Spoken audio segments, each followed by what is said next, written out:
Vazamento de óleo é discutido em audiência pública. Professor ganha sessão especial na Câmara. A audiência debaterá a crise hídrica.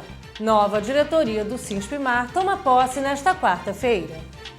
Estas e outras notícias você verá aqui no seu Jornal Câmara, que já está no ar.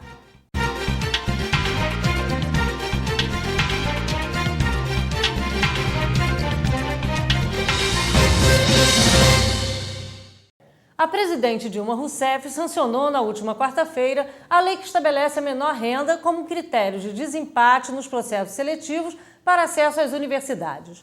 Desde 2012, a Lei 12.711 determina a reserva de 50% das vagas em instituições federais de ensino superior e técnico para candidatos que tenham feito integralmente o ensino médio em escolas públicas, sendo metade para pessoas com renda familiar de até um salário mínimo e meio. A distribuição dessas vagas também deve respeitar a proporção de pretos, pardos e indígenas. O problema dos constantes vazamentos de óleo na Baía da Ilha Grande foi discutido em audiência pública.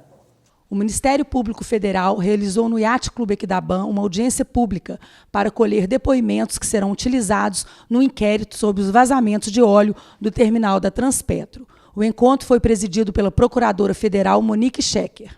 Essa audiência pública, ela faz parte de uma investigação, é um ato de investigação do Ministério Público Federal no bojo de um inquérito civil.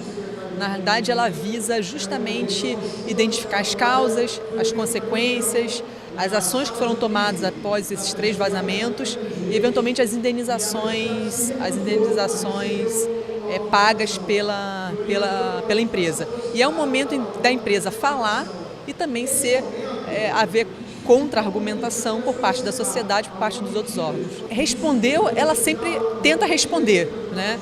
Mas muitos dos questionamentos não estão tão satisfatórios, como principalmente a parte em que a empresa diz que foram tomadas todas as providências necessárias, mas o fato é que o óleo transbordou além da barreira de contenção e outros aspectos. Então, depois nós vamos colher todos esses dados para verificar se toma medida judicial ou não. Eu entendo que os acidentes ambientais, eles principalmente devem ser evitados. Após um acidente ocorrendo, fica muito difícil se conter o óleo, no caso, fica muito difícil, por exemplo, sobre o acidente que ocorreu no manguezal. É impossível esse óleo ser retirado do manguezal, é até pior você tirar, você mexer. Então, os acidentes devem ser evitados e para isso existe uma série de procedimentos previstos legalmente. E esse procedimento é o licenciamento ambiental. E a empresa Transpetro até hoje não indispõe da licença de operação prevista por lei nesse rito de licenciamento ambiental. A empresa funciona hoje via um TAC. Então fica muito difícil, esse TAC, ao meu ver, é solto e fica muito difícil que os órgãos ambientais cobrem as medidas que porventura estariam previstas nesse licenciamento ambiental, nessa licença ambiental, nas condicionantes, etc.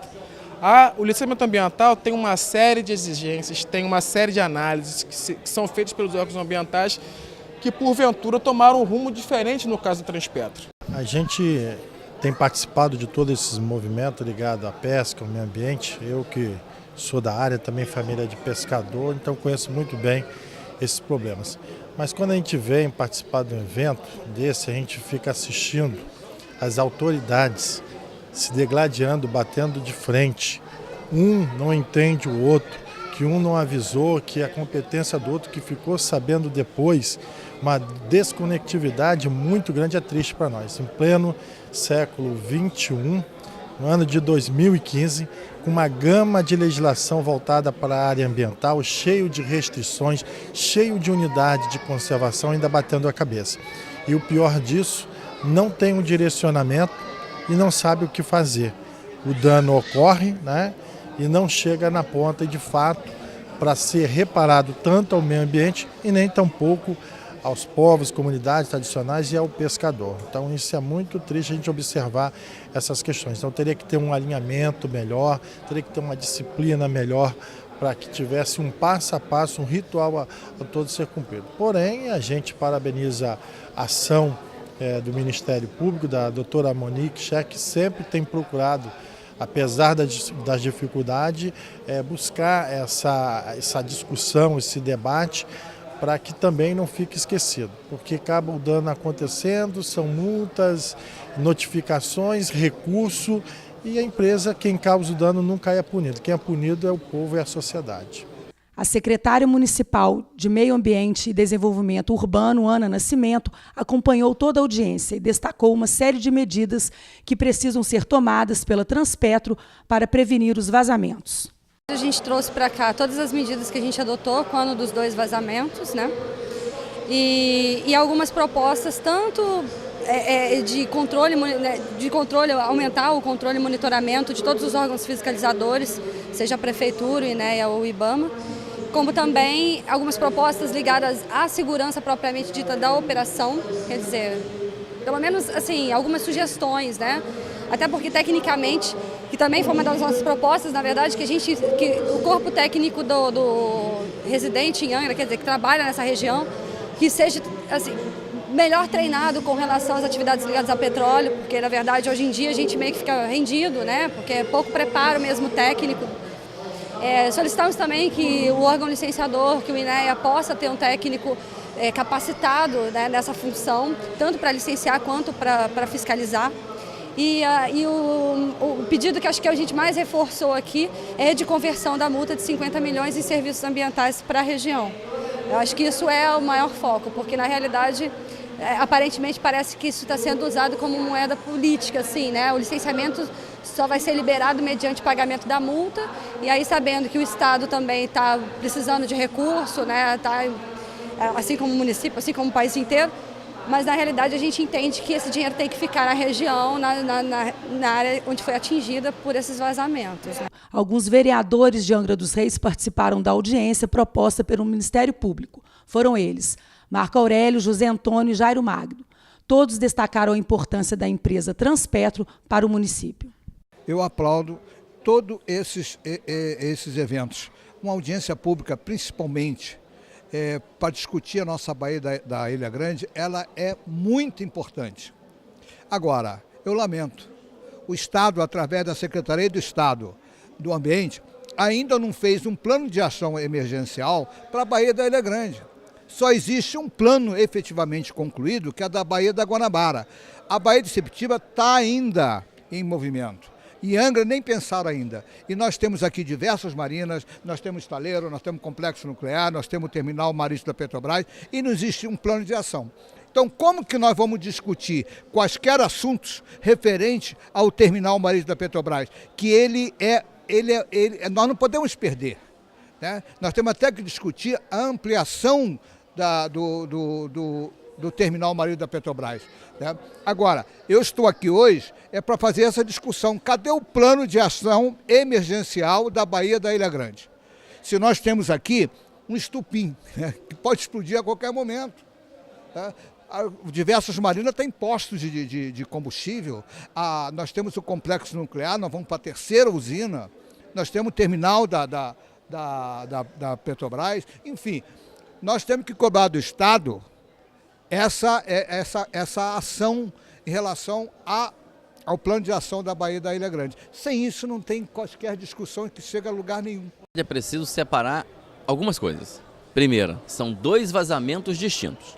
Um é o vazamento do duto da Transpetro lá no município de Mangaratiba, que vazou, entrou para a cachoeira e foi para o mar. Outro foi aquele pequeno vazamento aqui no Pia, aqui no terminal da Baía da Ilha Grande. Então, ali parece que está meio que misturado, porque trata-se de vazamentos da Transpetro. Ou seja, não dá para misturar banana com abacaxi. A outra coisa que é preciso ficar claro, e as pessoas precisam entender, é o seguinte: querem pendurar na conta da Transpetro tudo que acontece na Baía da Ilha Grande e na Baía de Sepetiba. A Baía de Sepetiba ela é poluída pelo Porto de Sepetiba. Lá são dezenas de navios por dia, dezenas de rebocadores que ali atracam. E também hoje me aparece aqui uma história de associação de Boto Cinza que quer pendurar essa conta no CNPJ da Transpetro. Vai arrumar dinheiro no Porto de Sepetiba. Não dá para dizer assim: olha, vocês têm que ajudar a financiar o projeto Boto Cinza porque a Transpetro trouxe um problema. Nós tivemos um problema pontual O vazamento de um duto, de uma válvula lá, tem que ser indenizado. O pescador tem que ser indenizado, o maricultor tem que receber. Aqueles que deixaram de ganhar dinheiro por causa disso têm que receber uma compensação indenizatória para o meio ambiente. Tudo isso está na conta da Transpetro. Agora, não dá para aparecer um monte de espertalhões e pendurar no CNPJ da Transpetro conta de uma porção de coisas que não cabe à Transpetro. Boto Cinza vive na Baía de Sepetiba. Não tem nada a ver com a Transpetro. Esse acidente foi pontual e não é este acidente que prejudica a criação do Boto Cinza. O que prejudica, o que acaba com o Boto Cinza, são metais pesados no fundo da Baía de Sepetiba, como níquel e cobre. Lá sim, são aquelas descargas de navios no porto de Sepetiba. A dragagem anual que tira toneladas e toneladas de lodo do fundo da Baía. Aqui na praia de Lopes Mendes já está chegando o lodo da Baía de Sepetiba e quem mergulha sabe disso. Hoje não tem transparência na água por causa desse lodo, principalmente quando a corrente marinha está para cá. Então isso é preciso ver, não dá para misturar banana com abacaxi. E aí o meu posicionamento é, a Transpetro tem culpa? Tem. Mas e as prefeituras? Prefeitura de Paraty, Prefeitura de Angra, Prefeitura de Mangaratiba, Prefeitura de Itaguaí, que recebe royalties a título de compensação, porque o royalties é uma compensação aos municípios. Compensação de quê? Quando acontece esse tipo de acidente, quando acontece esse tipo de problema. E as prefeituras não estão aí.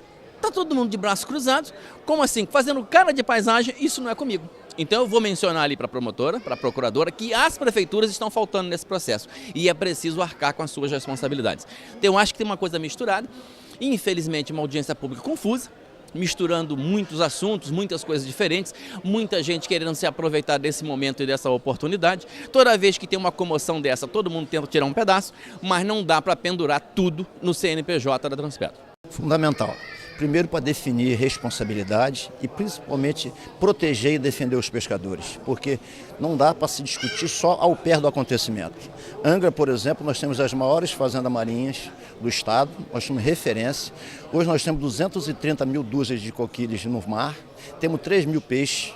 Isso nós conseguimos chegar próximo ao valor em torno de 6 milhões. Temos que ter responsabilidade. A época do vazamento, quis o tempo e a maré que estivesse na direção leste, que foi para o lado dos companheiros de Mangaratiba. Mas se nesse momento estivesse no sentido sul, eu não sei o que poderia acontecer.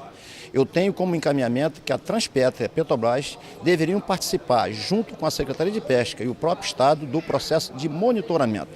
O que a gente vê que, quando acontece um vazamento, é uma discussão para quem vai provar que está certo. E eu tenho uma proposta que seja ao contrário, que os órgãos, que por acaso, que ninguém quer que isso aconteça, que aconteça esse vazamento, que ele esteja imbuído no próprio trabalho de fiscalização junto com o pescador, que é para não achar culpado, e sim solução. A Alerj aprovou, em segunda discussão, um projeto que estabelece critérios para prevenção e combate às doenças associadas à exposição solar de trabalhadores rurais, pescadores e aquicultores. Pela proposta, ações permanentes devem ser realizadas para prevenção, diagnóstico e tratamento de doenças associadas ao excesso de exposição ao sol. Também devem ser implantadas medidas que reduzam a exposição do trabalhador ao sol nos períodos de maior incidência solar. A proposta segue para o governador Pezão, que terá 15 dias úteis para decidir pela sanção ou veto. A audiência pública na Casa Laranjeiras irá debater a crise hídrica. Essa audiência pública vem de encontro com a necessidade da nossa Angra dos Reis, devido à política errada que esse governo tem feito em não captar água. Por quê?